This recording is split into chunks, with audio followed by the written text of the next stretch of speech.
저와 여러분이 믿는 종교를 세상에서는 기독교라고 얘기합니다. 그래서 세상의 분류를, 문화적 분류 속에서 종교라는 파트 속에 있는 하나의 어떤 문화적 현상으로 세상은 생각을 하죠. 그래서 종교는 기독교, 불교, 유교, 그 중에 하나가 기독교입니다. 근데 세상은 그렇게 분류를 하고 문화적 한 부분으로 생각을 하는데, 우리 기독교를 믿는다는 이 그리스도인들 자체도 그렇게 여러 종교 가운데 하나가 기독교라고 생각하는 분들이 대부분이에요. 그래서 어느 종교를 믿느냐 하면 나는 기독교를 믿습니다. 그러니까 여러 종교가 있는데 그 중에 기독교라는 종교를 내가 믿습니다. 이렇게 얘기하는 분들이 대부분입니다. 그런데 성경은 그러면 불교에는 부처가 있고 유교에는 공자가 있고 맹자가 있듯이 여러 세상에 생각하는 성인들이 있어요. 그런데 그 중에 나는 예수라는 성인이 있습니다 라는 말과 똑같은 의미를 갖습니다. 그러니까 기독교를 여러 종교 중에 하나를 기독교라고 생각하는 그 사고방식은 이 땅에, 이 세상에 아주 귀한 성인들이 있는데 그 성인 중에 나는 예수라는 사람을 믿습니다 라는 고백과 똑같단 말입니다. 근데 성경은 구약에서도 마찬가지지만 여러 신 중에 하나님이라는 신을 믿는 것이 아니라 유일신, 신은 하나님밖에 안 계시다는 것이 유일신 사상이에요. 예수도 마찬가지입니다. 여러 성인 중에 예수라는 신을 내가 믿는 것이 아니라 예수 외에 없다는 것입니다. 네. 예수 외에 없다는 거예요. 잘 여러분들 스스로 이 사고방식을 깨우치셔야 됩니다. 예수 외에는 없습니다. 네. 부처도 있고 석가모니도 있고 뭐 공자, 맹자, 수명한 여러 성인들이 있는데 그 중에 최상의 신이 예수라는 신이다 라는 것이 아니라 예수 외에는 없습니다. 아멘. 이것을 확고하게 여러분이 심중에 갖고 계셔야 돼요. 따라서 우리가 믿는다는 기독교라는 종교는 종교가 아니라 생명 자체입니다. 네. 그래서 일반적인 모든 종교들은 인간의 어떤 자아의 성취라든지 자아의 발전이라든지 자아의 시연을 중점으로 두고 갑니다. 모든 종교는 그래요. 인간을 개발시키고 발전시키고 자아의 시연을 위해서 추구하는 종교가 다 똑같단 말입니다. 근데 기독교는 반대입니다. 기독교는 우리가 보이는 이 세상을 초월합니다. 이미 창세 전이라는 말이 성경에서 나오듯이 창세전에 하나님의 택한 백성들을 하나님이 찾아오셔서 당신을 우리에게 계시하시고 이 무덤 같은 세상을 깨닫게 하시고 거기서 우리를 그 진토에서 일으켜내시는 것이 기독교란 말입니다. 그래서 여러분이 성경을 조금 알고 계시다면 인간이 하나님을 찾은 이야기가 하나도 없어요. 하나님이 찾아가십니다.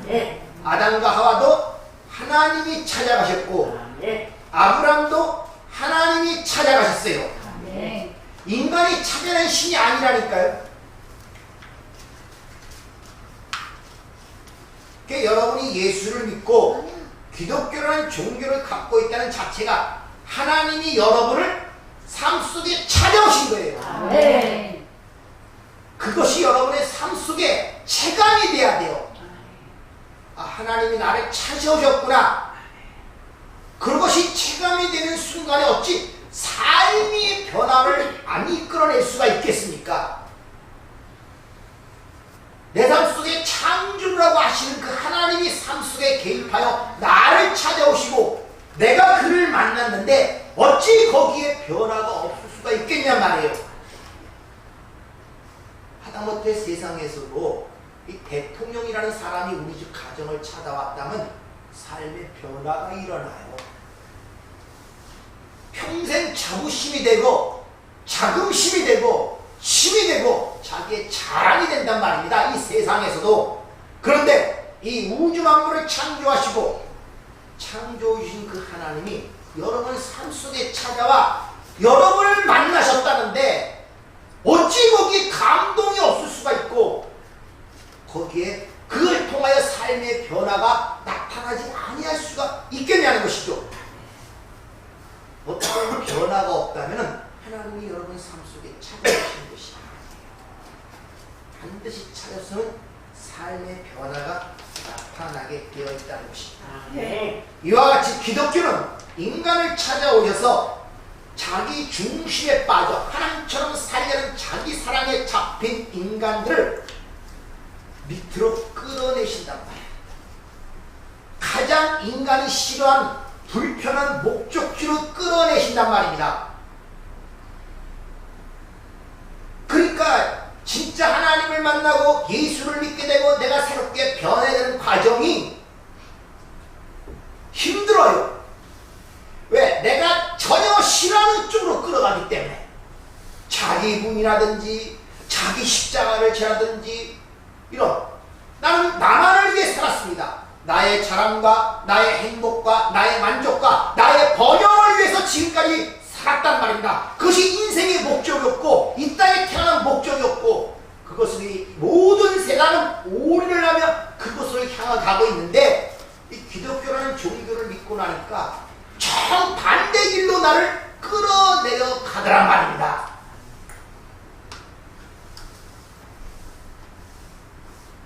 거기서 진정한 갈등과 번민이 나타나기 시작하는 거예요. 영화 매트리스 같은 영화를 한번 보세요. 시대가 됩니다. 죽은 자로 살았는데 어느 날 끌려 나오는 거예요. 그리고 산자가 된 거예요. 내가 살았던 세상이 죽은 자들의 세상이었구나. 소경 효과를 보기 시작한단 말입니다. 그거에 여러분이 인생을 지금 살아가면서 조금씩 감지가 되냐 말이에요. 이 땅 죽은 자의 세상이구나. 소경된 자들의 세상이구나. 이게 무덤이었구나. 라는 것을 조금씩 보게 되냔 말이에요. 그래야 거기서 나온단 말입니다. 아, 네. 그게 안 보이지면 못 나와요. 못 나와요. 아직 문이 열린 게 아니란 말입니다. 따라서 기독교라는 것은 내가 어떤 문제를 선택하고 선택 안 하고의 문제가 아니라 하나님이라는 그분의 뜻이 내 삶을 통해서 그냥 이루어지는 거예요. 아, 네. 내가 이게 좋으냐 나쁘냐 옳으냐 그르냐 이것이 아니라니까요. 그냥 그 창조주의 하나님의 뜻이 내 삶을 통해서 그냥 드러나는 거예요. 아, 네. 드러나는 거 그냥. 아, 네. 그러니까 이게 얼마나 힘들겠습니까? 그래서 환난이라는 문제가 나와요. 왜? 아니 내가 싫고 좋고 내가 옳다 그렇다 뭐 선하다 착하다 이런 것들은 아무 소용이 없네. 그냥 단지 그 전능하신 그 하나님이 뜻이 그냥 내 삶을 통해 이루어지는 거예요. 그냥 그게 인정되기가 쉽지가 않다. 그게 신앙생활이에요. 그것이 자기 부인이라고 그러는 것입니다. 그렇게 하나하나를 깨달아질 때 나를 놓을 수가 있어요. 하나. 그럴 때부터 비로소 그 하나님이 주시는 자유와 뭔지를 내가 만끽할 수 있단 말이에요. 아, 네. 이 세상은 선악과를 따먹고 하나님 천이라는 치명적 이 암적 질병에 걸린 이 아담의 군상들이 하나님의 영광이 아닌 자기 영광을 위하여 자신의 자아의 실현을 위하여 거기에 올인을 한단 말입니다. 그래서 지금 세상에 돌아가는 꼴을 한번 보세요. 그래서 무슨 수를 써서라든지 최고가 되고 싶어하는 이 죄성이 학교뿐만 아니라 이 사회뿐만 아니라 이웃, 가정, 심지어 교회 안에서도 거기 위해서 자기의 완성을 위하여 최고의 평가점을 받기 위하여 최선을 다하며 동분서주하고 있다는 것입니다. 최고가 되기 위하여. 세상에 1등만 알아주거든요. 그래서 요새 TV나 예능 매체에서 가장 인기 있는 게 뭡니까? 어떤 평가단이나 심사단을 구성해갖고 그 앞에 놓여서 제일 많이 점수를 받는 사람이 1등을 해갖고 상을 주는 거. 거기에 열광을 하잖아요. 그러니까 그 평가단과 심사원들의 마음에 들기 위해서 최선을 다합니다.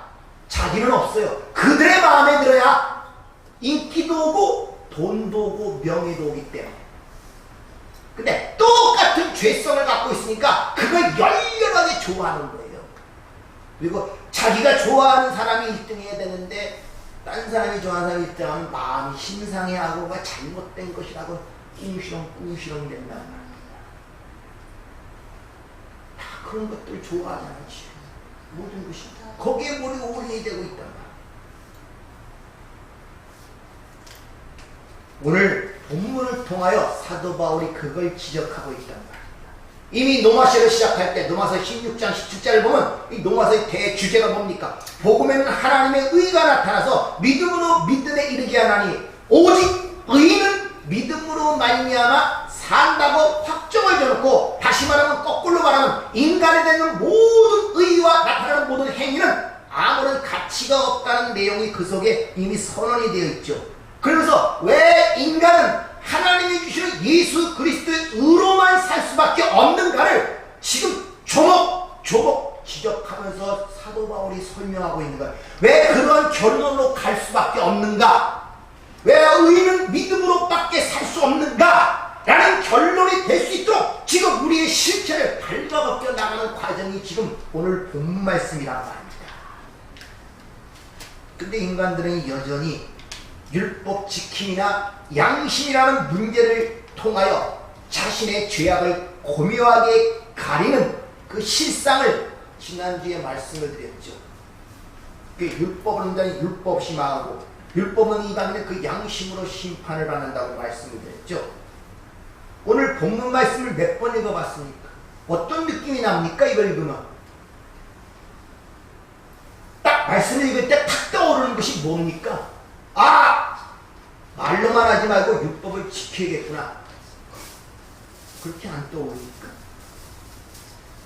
오늘도 율법 지킴, 즉 율법의 대표로 갈 수 있는 이 할례를 통하여 율법 지킴이나 어떤 양심을 통하여 자신의 의를 자랑하려고 하고, 그걸 통하여 남의 외모를 판단하고 오늘 본 말씀은 남의 선생이 되고자 하는 자들의 실체를 지금 발가벗겨내고 있단 말입니다. 쉬운 말로 왜 인간의 의는 어떤 것도 안 되고 예수 그리스도의 의로만 되는가를 지금 우리를 몰아가시고 있단 말입니다.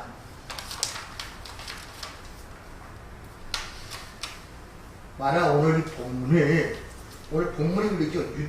유대인이라고 불리는 내가 문자적으로 가서 이게 유대인에게만 주어지는 이야기라고 본다면은 우린 유대인이 아니잖아요. 아무 상관없잖아요, 이 말씀과.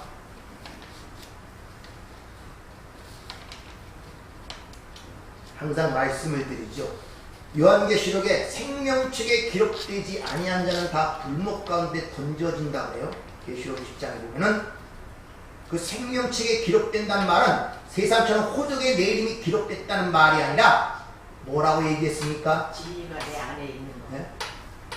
하나님의 주신 이 특별 계시, 성경에 기록된 이야기가 나의 이야기로, 나에게 말씀하신 하나님의 이야기로 들려지지 않으면 생명책에 기록된 것이 아니라고 말씀해서 성경의 얘기는 곧 교회의 이야기며 나의 이야기로 들어야 한다고 말씀을 드렸습니다. 네. 따라서 오늘은 단순히 민족적 유대인의 행위만을 지적하는 내용이 아니라 그 안에서 나를 찾아내어 나의 이야기로 들어야 그 이야기 속에서 하나님이 나에게 말씀하시는 교훈, 가르침을 들을 수가 있는 거예요. 네. 자, 내가 있는데 제3자를 통해서 나에 대한 얘기를 해요. 그래서 제3자가 야, 대통령이 너에게 이렇게 얘기하자. 별로 감흥이 없어요. 근데 그 대통령이 직접 나에게 와서 이렇게 똑같은 얘기를 똑같이 얘기하면 다릅니다. 왜? 직접 들었기 때문에. 따라서 이 이야기 속에서 나를 찾아내고 나의 이야기가 무언가를 알아야 그 이야기가 직접 나에게 하시는 하나님의 말씀으로 들려질 때만이 생명의 양식이 되는 거예요. 아멘. 그걸 하나님을 만난다 그래요. 아멘. 그걸. 지난주에 배운 것처럼 우리는 인간은 율법을 지켜서도 망하고 양심을 지켜서도 망한다고 분명히 얘기합니다. 그러니까 율법이나 양심이나 다 정죄의 기능을 한다는 걸 여러분에게 말씀을 드렸죠. 즉 율법이나 양심이 인간에게 닿게 되면 인간의 죄악성이 폭로된다 그랬죠. 그래서 로마서 32장은 분명히 이 얘기를 합니다. 율법의 행위로는 그 앞에 의롭다 하실 유체가 없나니 율법으로는 죄를 깨달음이라 분명히 이렇게 선언함에도 불구하고 여전히 인간들은 자신의 행위를 포기하지를 못해요. 그게 바로 유대주의 특징입니다. 그래서 유대인이 오늘 등장하는 이유가 거기 있다는 말입니다. 인간에게는 하나님께서 어떤 것을 주더라도 그 자체, 그릇 자체가 잘못되어 있기 때문에 곧 자기의 자랑과 자기의 가치를 위해서 그것을 사용하게 됩니다. 어떤 걸 줘도 왜곡을 시킨다는 것이죠. 그래서 오늘 17절 맡아보면 율법을 총칭하는 할례를 예로 들어서 인간들의 하나님처럼이라는 그 자리를 지키기 위하여 그들이 행하는 율법 지킴이나 양심의 자랑이 즉 윤리 도덕적 선악의 판단이 얼마나 어리석고 무식한 것을 지금 폭로를 시키고 있는 것입니다. 따라서 오늘 이 이야기는 민족적 유대인에 대한 이야기가 아니라 하나님을 믿는다고 하면서 말씀을 배워 하나님을 자랑하면서 그리스도인이라고 생각하면서 자칭 성도라고 얘기하면서 라는 그런 나의 이야기로 들어야 된단 말입니다. 네. 그들 안에 저주받은 유대주의, 율법주의, 인본주의를 폭로시켜 지금 주님께서 깨어내고 있다는 것입니다. 오늘 본문 말씀을 한번 보세요.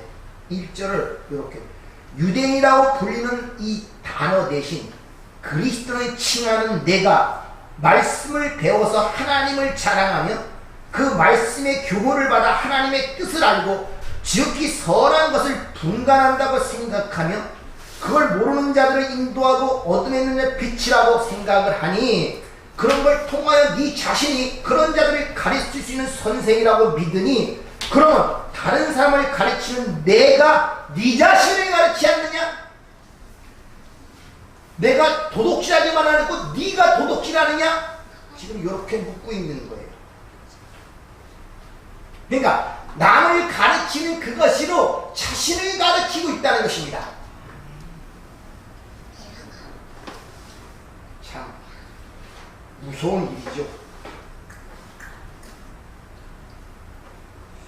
그래서 17절을 시작하면서 가르침의 대상을 분명히 얘기하는 거예요. 유대인이라고 불리는 너, 자칭 유대인이라 칭하는 너, 이렇게. 그것이 바로 여전히 하나님을 믿고 있다는 그리스도를 칭하는 우리, 성도라고 자칭하는 우리 안에 유대주의적 인본주의를 지금 지적하고 있단 말입니다. 그래서 사도 바울이 로마서 교회에 이 서신서를 쓴 초기에서부터 얘기하죠. 그들이 하나님을 믿는다지만 그 안에는 율법적 요소들이 아직도 가득하고 있기 때문에 복음을 올바르게 가르치기 위해서 이 로마서를 쓴다고 쓰는 목적을 이미 1장에서 밝히고 있잖아요. 그런데 이 유대인이라 칭하는 이들의 실체가 무엇인가를 요한계시록에서 아주 자세하게 밝힙니다. 요한계시록은 사탄의 회, 사탄의 세력이라고 얘기하죠. 계시록 2장 9절. 내가 환난과 궁핍을 알거니와 실상은 내가 부유한 자니라. 자칭 유대인이라는 자들의 비방도 알거니와 실상은 유대인이 아니요 사탄의 회당이라. 이렇게 얘기합니다. 그러니까 우리 안에 예수를 믿는다면서 여전히 내가 주인이 되어 자신의 자랑, 내 사랑에만 몰두한 그 율법 속의 나, 그걸 자랑스럽게 칭하는 유대인, 자칭 유대인을 지적하고 있는 것입니다. 예수를 믿는다면서, 예수를 주라 부른다면서 여전히 내 삶의 주인은 나를 지금 지적하고 있단 말입니다. 그것이 뭐라고요? 사탄의 회라고 합니다. 그런 것들이 지금 우리 안에 혼재가 되어 있는 거예요. 따라서 이 말씀을 통하여 하나님의 그 예리한 검을 여러분이 받아 그런 것들을 갈라내고 분별하여 수술을 받아야 한단 말이에요. 아멘. 안 하면 여전히 그 가운데 혼돈이 되어 살아가야 된단 말입니다. 자, 그렇게 그런 자신들을 그들은 어떻게 평가하는가? 오늘 본문 말씀 17절 20절 한번 보세요. 요걸 공동번역 성경으로 보니까 좀 더 쉽게 이해가 되도록 이렇게 설명이 되어 있더라고요. 자기를 유다인이라고 하는 것을 내세우는 사람들이 있습니다. 그는 율법을 전적으로 의지하고 하나님을 자랑하고 하나님의 뜻을 알고 율법을 배워서 사리를 분별할 줄 알고 눈먼 사람에게 길잡이가 되고 어둠 속에 헤매는 사람에게 빛이 될 수 있다고 자신을 합니다. 그리고 그 율법에서 모든 지식과 진리를 근본으로 터득하였으므로 무식한 자에게 지도자가 되고 철없는 자들에게 스승이 될 수 있다고 스스로 자신합니다. 이렇게 사탄의 회, 그 안에 유대인이라고 칭하는 그 존재의 특징이 뭐냐? 자신감이 넘친다는 거예요. 내가 예수를 알고 있다. 하나님을 알고 있다. 나는 이제 윤리도덕적으로 깨끗한 사람이니까 저 밖에 있는 사람들을 가르치고 그들을 인도할 자격이 있다. 자신의 행위와 어떤 걸 갈고 닦아서 타인들에게 칭찬과 박수를 받는 사람일수록 이런 내용들을 갖고 있습니다. 자신감을 갖고 있단 말입니다. 요 바울이 이 로마서를 썼죠. 바울이 바로 그런 사람이 옛적에는 내가 유대인 중에 유대인, 바리새인 중에 바리새인이요 율법으로는 흠이 없는 자였단 말입니다. 이 로마서를 쓴 사도 바울이 옛적에 그러니까 얼마나 이 속심을 잘 알고 왜? 자기가 그런 생활을 했으니까. 따라서 성도들은 신앙생활에 연륜이 붙을수록 신앙이 깊어질수록 나는 죄인 중에 괴수라는 밑으로 내려가는 것이지 절대 나 정도 돼야 성도지 나 정도 돼야 교회 생활하는 신자이지 글로 못 나간단 말이에요. 따라 신앙이라는 것은 고지 꼭대기에 올라가는 인품의 성숙이나 인간의 사람의 댐댐이를 지향을 갖는 것이 아니라 밑바닥으로 내려가는 거예요. 아멘. 나는 죽은 흙입니다. 아멘. D급입니다. 아멘. 하나님의 은혜와 공률하신 여신은 나는 죽은 자에 불과할 뿐입니다. 아멘. 자기 처음 자리로 내려가는 게 신앙의 목적지랍니다. 아멘. 그래서 그 이야기들이 아주 실질적으로 율법을 의지하고 하나님을 자랑하고 하나님의 뜻을 안다고 합니다. 심지어 무엇이 선하고 무엇이 악하고 무엇이 옳고 무엇이 그른지를 자신이 안다는 거예요. 그리고 자신의 지식과 자신의 양심으로 선하게 판단을 스스로 내릴 수 있는 존재가 되어 그러지 못한 자들에게 내가 가르칠 수 있는 선생이 된다는 사실, 자부심을 갖고 있다는 거예요.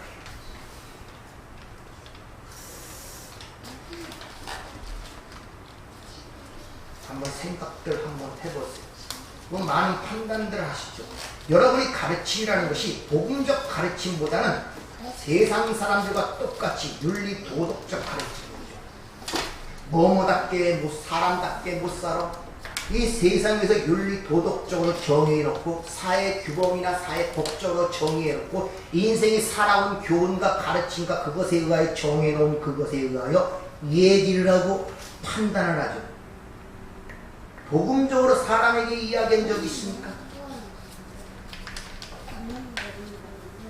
여러분이 요구하는 것들은 다 그런 거 아닙니까? 왜 사람답게 못 살아?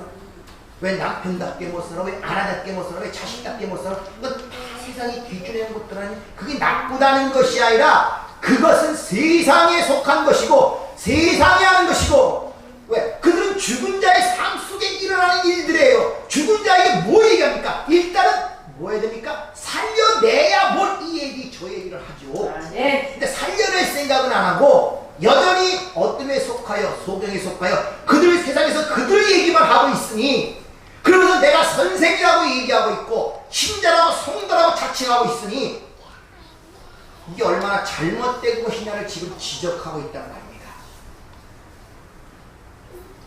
얼마나 여러분이 성경적으로 하나님의 말씀대로 복음적으로 세상을 보고 모든 걸 바라보고 판단하고 하나님의 은혜를 구하고 있습니까?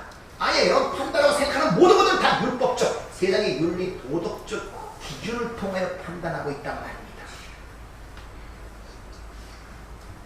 하나님의 은혜를 모르는 자들의 전형적인 모습이에요. 그래서 항상 이 세상에 속한 자들의 판단은 남의 외모로 판단하게 되죠. 외모로. 세상의 인기와 박수를 받는 사람은 여러분 어떻게 판단합니까? 여러분도 좋게 판단하잖아요. 저 사람 나쁘다고 판단하면 다 봤습니까? 똑같이 판단하잖아요. 외모로 나타나는 것으로 보이는 것으로 그 사람의 가치와 그 사람 평가를 한다는 말입니다. 여전히 성불하시는 분들이 저거 왜 먹고 치죠? 왜 저거 안 되지? 그러는 너는 왜 먹고 치냐? 지금 이렇게 묻는 거예요. 도둑질하지 말라는 너는 왜 도둑질하고 있느냐? 지금 이렇게 얘기를 하잖아요. 너 왜 가늠하냐? 왜 가늠하고 가지 말라는 가치가 너는 지금 가늠하고 있는 거 모르느냐? 그러니까 자신이 가르친 게 뭔지도 모르는 거예요. 다시 말하면 외모적으로 가르치는 거예요. 보이는 것을.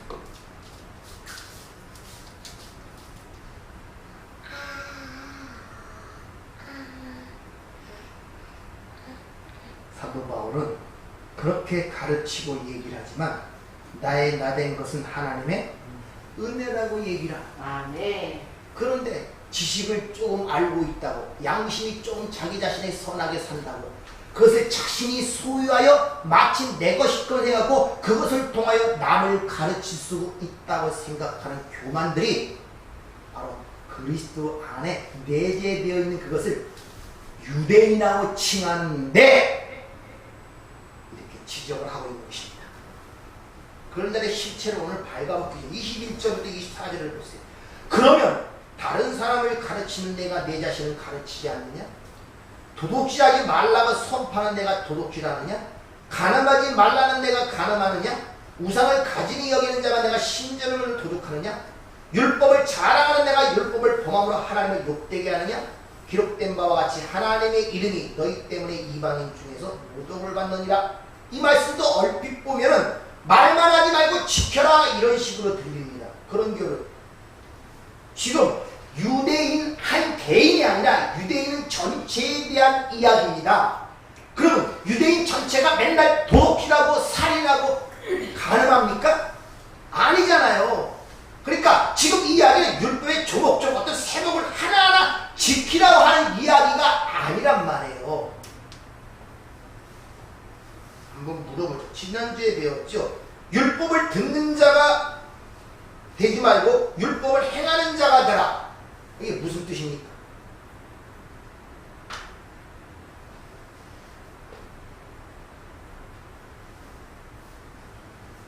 무슨 뜻이에요? 율법을 행하라가 무슨 뜻이에요?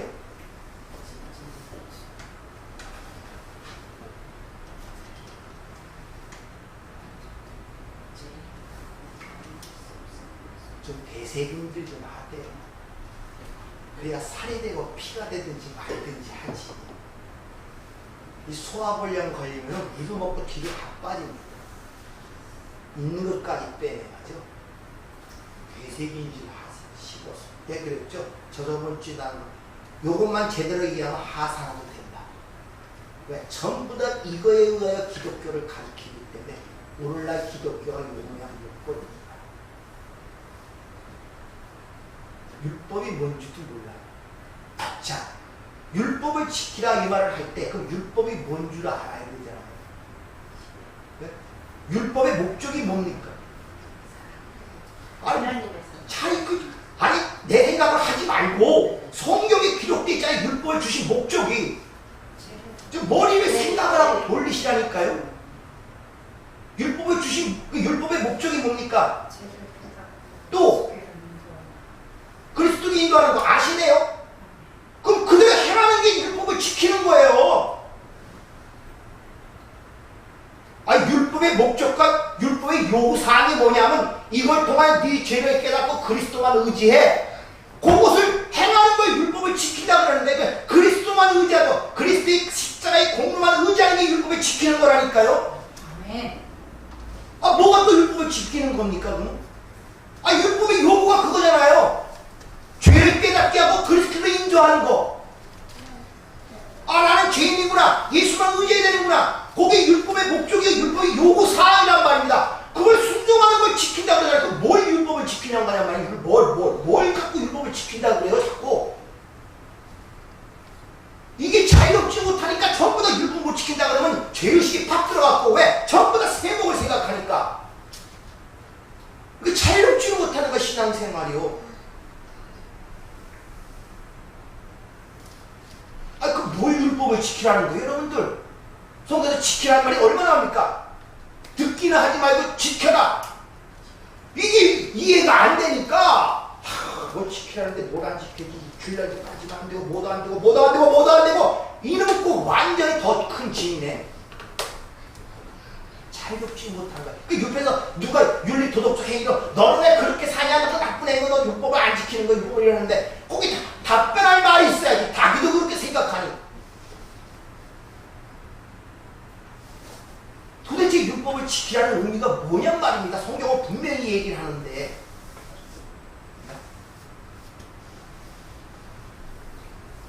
자기야 뭐 관심이 없으니까, 뭐 지키라는 율법을 뭔가 관심이 없으니까 뭐 지키든지 안 지키든지, 뭐 하나님은 사랑이시니까 그냥 알아서 해주겠지.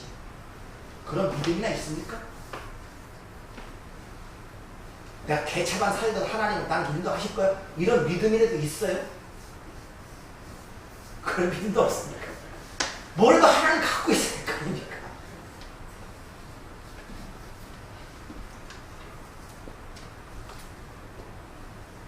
이렇게 하나님께서 너는 아무것도 아닌 존재야, 너는 흙에 속하고 죽은 존재, 하나님의 값없이 주시는 예수 그리스도의 십자가에 공명하는 의지해야 돼.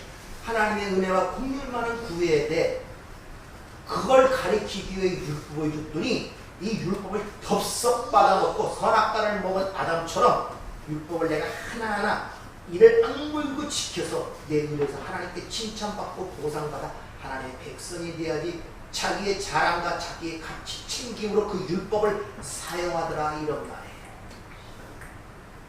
그런 자들은 반드시 자기가 하는 행위의 보상과 가치에 의해 남을 판단하게 돼 있어요. 나는 이만큼만 했는데 너는 왜 그만큼밖에 못해? 또 그런 자는 반드시 하나님을 탄핵하게 돼 있습니다. 나는 이렇게 열심히 선하게 살았는데 왜 나는 삶은 저 탕자 같은 둘째 아들에게는 새끼 염소까지 잡아주면서 나는 잔치 하나 안 풀어줍니까? 아버지 명을 어긴 적이 없거늘, 이런 마음을 갖고 사는 거예요. 항상 평화가 없고 흥명이 없어. 은혜가 뭔지를 모르고, 은혜를 모르니 눈물이 나옵니까? 감동이 나옵니까? 삶이 풀어지긴 합니까? 더욱더 율법이란 문제가 없지. 속에서 나는 의문을 계속 갖고 사는 거예요. 풀지 못하고 꼬이듯이 말은 못하고. 왜? 믿음 없는 자가 될까? 예수를 안 믿는 사람이 될까?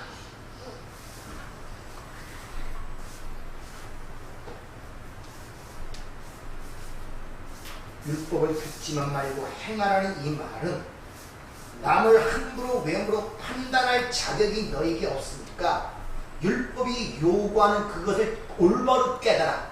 다시 말하면 네가 죄인됨을 깨달아.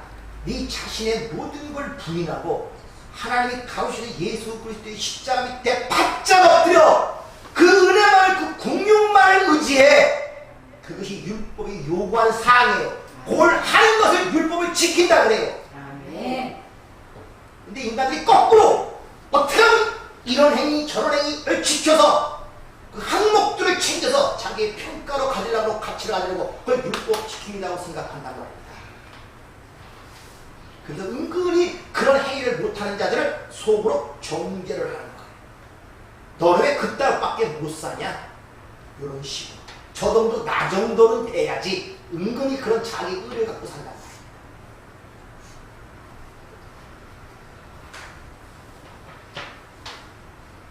그런 부분들을 할례라는 걸 들어서 율법의 율법의 진짜 의미가 뭔가를 지금 28절, 29절에서 설명합니다. 한번 보세요. 28절, 29절.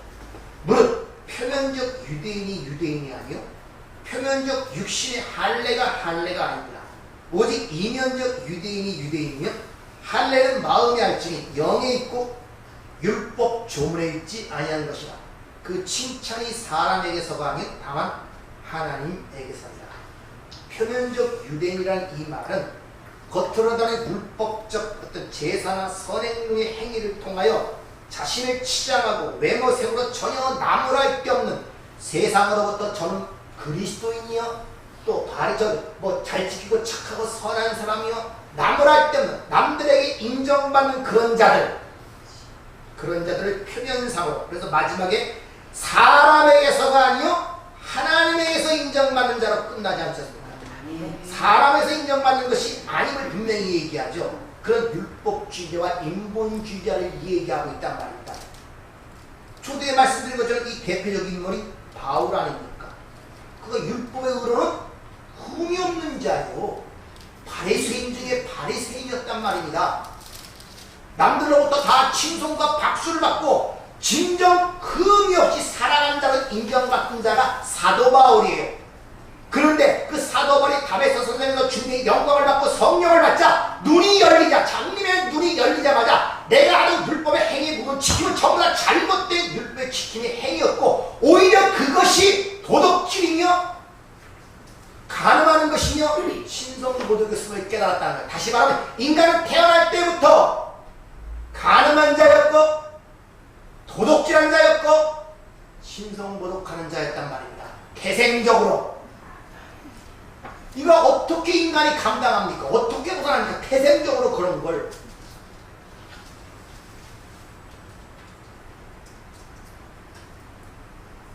하나님이 원하시는 진짜 율법적 행위는 뭐라 했습니까? 율법 지킴이 뭐라 했습니까? 예수 그리스도로 인도하시는 뭔가 더 주지잖아요. 오직 의인은 믿음으로만 사는 거예요. 아멘. 무슨 믿음? 하나님이 가르치시는 예수 그리스도를 믿는 믿음. 그것만 사는 길이요. 아멘. 그걸 깨달아 받아들이는 것을 율법 지킴이라 그러는 거예요. 아멘. 근데 그것은 등하시해 놓고 전부 다 어떤 생업들을 하나하나 지켜서 자기 의를 챙기려고 그러고 또 보상을 받으려는 이런 잘못된 시각들을 지금 하나님께서 뜯어 고치고 있다는 것을 여러분이 아셔야 한단 말입니다. 왜? 이렇게 자기 부인으로 내려가야 자기만을 사랑하는 그 방향에서 그 방향을 틀어 이웃사랑 또 하나님 사랑으로 가기죠. 내가 사랑하는 내 대상, 내 자신의 대상이 없어져야 그 사랑이 변화받을 거 아닙니까? 그래서 율법의 완성을 사랑이라고 얘기하잖아요. 이렇게 자기 부인의 자리로 내려가야 한다는 것이죠.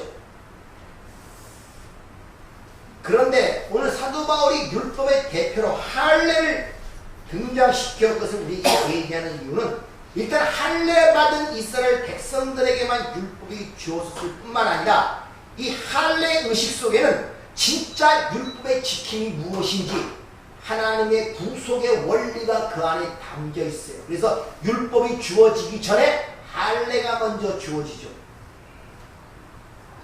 갈라디아 5장 3절 4절에 보면 내가 할례 받는 각 사람에게 다시 증언하노니 그 이는 율법 전체를 행할 의무를 가진 자라. 율법 안에서 의롭다함을 얻으려는 너희는 그리스도에게서 끊어지고 은혜에서 떨어진 자로다. 율법 지킴으로 의롭다함을 받는 자는 반대로 그리스도에게서 은혜에서 끊어지고 떨어진 자래요. 그걸 거꾸로 얘기하면 율법 지킴은 곧 예수의 은혜를 의지하는 게 율법 지킴이란 말과 일맥상통하잖아요. 성경에서 어떤 말을 하면 그 말의 뒷면이 갖고 있는 걸 생각하세요. 즉 하나님이 사랑하신다 이 말 속에는 그것만 생각하지 말고 딴 건 아무것도 생각하는 것이 아니라 그 뒷면에는 진노 가운데 있는 자도 있기 때문에 사랑하라는 다른 말이 나온단 말입니다. 여러분들 항상 어떤 말을 할 때 그 뒤에 배경에 깔린 그 의미를 알아들어야 돼요. 내가 너를 죽도록 사랑한다는 그 말 속에 또 뭐가 있다고요? 진노가 있단 말이에요. 사랑해도 말을 들을 때 잘 들어야 돼요. 난 당신 진짜 사랑해. 그 말씀에는 약간만 비틀면은 잘못하면 죽도록 미워해. 이 소리가 같이 나와 있단 말입니다, 여러분들. 근데 사람들은 좋은 쪽만 들으니까 그건 안 들어요. 항상 말에는 같은 의미가 들어있는 것이 아니라 양면성이 있단 말입니다. 그러니까 어떤 사람이 자기한테 좋은 말 한다고 그거만 홀레난 받아먹었다가 내게 그게 독이 되는 경우가 바로 그런 경우란 말입니다, 여러분들. 근데 사람들은 이 귀가 그런 데만 발달돼 있어요. 자기가 듣기 싫은 소리는 안 들으려고 그래요. 그러니까 성경에서 얘기하는 게 다 자기 귀에 좋은 소리만 들리는 거예요.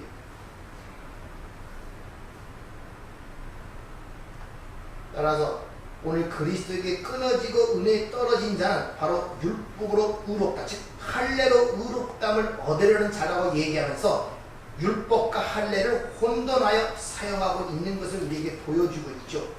그러니까 율법을 대표하는 할례를 들어서 율법 지킴으로 자신의 가치와 영광을 챙기려고 하는 유대인들, 우리 아직도 여전히 네 자신의 어떤 행위와 하나님의 은혜에 전적으로 의지하지 못하고 자기 부인의 길로 나가지 못하고 그 하나님을 이용하여 자신의 어떤 걸 청취하여 보상과 어떤 하나님의 그런 선물들을 바라는 그런 신성들, 그리고 그런 것들을 통하여 내가 남을 판단하고 외모로 다른 것들을 가르치고자 하는 그런 바리새인적 속성들, 그것을 오늘 유대인이라고 칭하는 너, 그리스도를 칭하는 너, 자칭 성도라 하는 너, 신자라 하는 너, 너희 안에 그런 것이 혼재되어 있다는 것을 지금 가르치고 있단 말입니다. 그리고 율법을 총칭하는 이 할례가 무엇을 뜻하는지, 왜 하필 하나님의 백성들에게, 아브라함이 믿음의 조상이죠. 아브라함이 할례를 처음으로 지시하시죠. 왜 할례를 명하셨고 그 할례 안에 들어있는 구원의 내용이 무엇인가를 그 시간에 좀 더 살펴보도록 하겠습니다. 그래서 유대인들은 이방인이냐 유대냐, 하나님의 백성이냐 멸망할 백성이냐 갈림길의 가장 큰 육체적 흔적이 할례였단 말입니다. 할례를 잘 이해하면 여러분이 구원의 의미가 뭔지를 좀 더 확실하게 이해할 줄 믿습니다. 은혜롭고 자비로우신 아버지 하나님, 참으로 힘들고 어렵습니다. 또 세상이 너무나 바쁘게 돌아가다 보니까 하나님의 말씀을 대시고 상고하며 다시 이런가 저런가 성령을 의지하여 질문을 통하여 알고자 하는 마음도 사실 별로 없습니다. 그냥 듣는 얘기고 하나님께서 하시는 얘기지 라는 정도에 끝나기 때문에 사실 많은 걸 받고 자양을 주었음에도 불구하고 누리지 못하는 이유가 거기에 있습니다. 근데 우리는 그걸 깨닫지 못합니다. 그냥 눈에 보이는 어떤 것들을 줘야 그것이 복인 줄 알고, 그것이 자유인 줄 알고, 행복인 줄 알고 여전히 세상에 속한 처럼 살아가는 저희들의 이 모습 불쌍히 여겨주시옵소서. 내 백성아 우선 나오라고 말씀하시지만 여전히 우리는 나가지 못하고 그곳에 얽매여 휘둘리고 있는 저희들의 이런 연약한 모습을 갖고 주 앞에 나왔습니다. 오늘도 주님의 예리한 말씀에 거부하고 그 얽히고 설킨 사슬을 끊어버리시고 우리가 이 땅에 사는 동안에도 그 하나님 나라의 자유를 누리며 살아갈 수 있도록 저희들을 축복하여 주시옵소서. 예수님 이름으로 기도하고